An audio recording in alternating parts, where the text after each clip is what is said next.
आप डीआईजी आजमगढ़ के पास गई थी और वहाँ से आने के बाद जो एसओ उम्भाव और क्राइम इंस्पेक्टर उम्भाव के खिलाफ जो पुलिस अधीक्षक बलिया ने कार्रवाई की है, उससे आप कितना संतुष्ट हैं?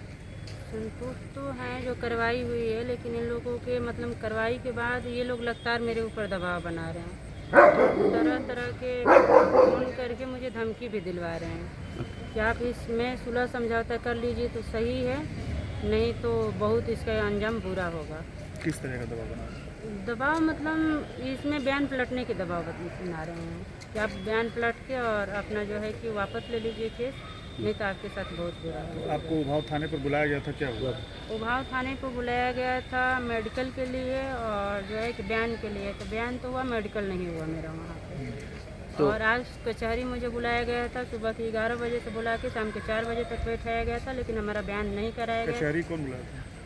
सीओ साहब बुलाए थे फ़ोन करके, एसएचओ साहब बुलाए थे, तो लेकिन बयान नहीं हुआ। ये लोग शाम को 5 बजे मुझे 4 बजे कॉल किए हैं ये लोग कि आप उभाव चले जाइए, वहाँ जाके मेडिकल होगा। तो इस बारे में मेरे वकील बात किए हैं कि 4 बजे कौन सा हॉस्पिटल खुला रहता है कि आप लोग मेडिकल इनका कराएंगे। तो किस तरह का आपके ऊपर दबाव बनाया जा रहा है, क्या समझौते की दबाव ये मुकदमा वापस लेने के लिए बनाया जा रहा है, शुरू से ही दबाव बनाया जा रहा है मेरे पे। जिस समय से उभाव थाने पर मुकदमा लिखवाए हैं उसी समय से मेरे पे दबाव बनाया जा रहा है। अच्छा, ये बताइए, जिससे आपकी शादी हुई थी, जो आप कह रही है कि बंद दरोगा जो है जायसवाल, उग्रसेन जायसवाल के साथ शादी हुई थी, हाँ आपने की थी, तो उसके संबंध में उसके तरफ पुलिस का क्या रवैया है?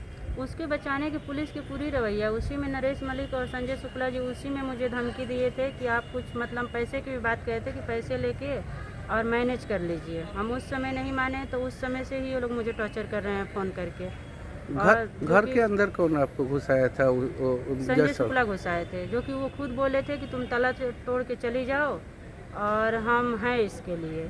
फिर वही संजय शुक्ला 12 बजे रात के प्रशासन भेज के मुझे परेशान भी किए थे कि इसे उठा के थाने लाओ। जब हम थाने नहीं गए तो सुबह में मुझे घर से निकलवा के बाहर और फिर घर पे ताला लगवा दिया, मेरे पूरे सामान रोड पे फेंकवा दिए हैं। तो अभी आप क्या चाह रही हैं पुलिस अधीक्षक से या डीआईजी साहब अभी से? हम यही चाह रहे हैं कि हमें सुरक्षा की ज़रूरत है, क्योंकि लगातार फ़ोन करके ये लोग मेरे ऊपर दबाव बना रहे हैं मुकदमा उठाने के, और नहीं उठाएंगे तो मुझे ये डर है कि ये तीनों लोग मेरे साथ कुछ भी कर सकते हैं, जिसमें बंद दरोगा उग्रसेन कुमार हैं, संजय शुक्ला जी हैं और नरेश मलिक जी हैं।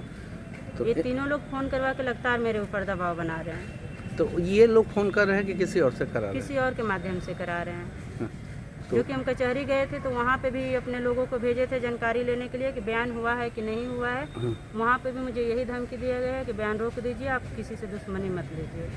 अच्छा, तो आप ऐसी परिस्थिति में आप सूबे के मुखिया योगी जी से और डीआईजी साहब से, जो जिनसे आप मिल के आई है, उनसे या पुलिस अधीक्षक से क्या कहना चाहेंगे? यही कहना चाहेंगे कि हम और हमारे बच्चे शहर में हम लोग को सुरक्षा चाहिए, क्योंकि ये लोग बहुत ज़्यादा हमें परेशान कर रहे हैं और बहुत ज़्यादा टॉर्चर कर रहे हैं मुझे।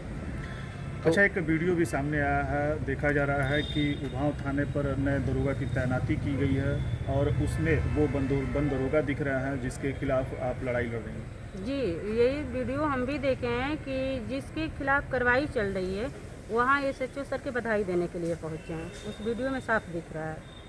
तो ये एसएचओ नए हैं, जी तो हो सकता है कि उनको जानकारी ना हो। सर, उनकी जानकारी नहीं है, लेकिन सभी स्टाफ की जानकारी है, जिसमें किरण मैम है, मुकेश सर हैं, बाकी सर लोग हैं, सभी को जानकारी है कि ये जेल गए हैं, इनके ऊपर मुकदमा चल रहा है। मतलब जिस थाने से मुकदमा हुआ, जिस थाने से उनको जेल ले जाया गया, उसी थाने में बैठ के वो बधाई देने भी जी, पहुंचा। उसी थाने में बैठ के बधाई दिए हैं, जिस समय सर आए उसी समय की वीडियो चल रहा है। तो इतना कार्रवाई होने के बाद जो तस्वीरें सामने आ रही है, अब उसको देख के आपको क्या लग रहा है? उसके देख के डर का माहौल बना हुआ है कि जब एक मुजरिम जाके बधाई दे सकता है तो वो तो कुछ भी कर सकता है ना, जब खुलेआम घूम रहा है तो। जब आप पहली बार थाने रिपोर्ट लिखाने गई थी तो एसएचओ का बर्ताव कैसा था? एसएचओ का बर्ताव सही नहीं था। उसी समय से एसएचओ जब जान गए, इससे पहले 3 महीना 4 महीना पहले भी हम एक बार दरखास्त दे चुके थे, उस पर भी ये लोग कोई कार्रवाई नहीं किए थे। 4 महीना बाद भी गए तो एसएचओ का बर्ताव यही था कि उस दरोगा के बचाने में इनकी पूरी